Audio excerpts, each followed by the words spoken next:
আচ্ছা, তারপরে ভারত ভাঙ্গা সম্পর্কে কথা ছিল বন্ধ হবে দাঙ্গা দাঙ্গা,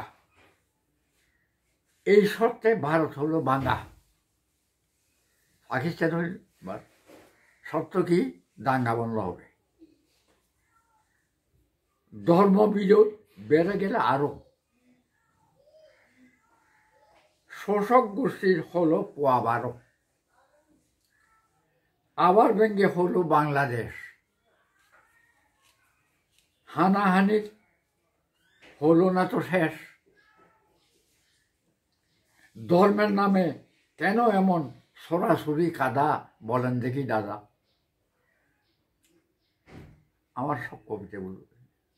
দারুণ দারুণ দারুণ অপূর্ব। এখন তোমরা তো সাথে তো কথা বলার না, তুমি এগুলি দিয়ে দেবো তোমাদেরকে, আমি তোমাদের প্রেজেন্ট করবো এগুলি। আর তোমাদের এই বই কি টাকা টুকা দিতে হবে? না না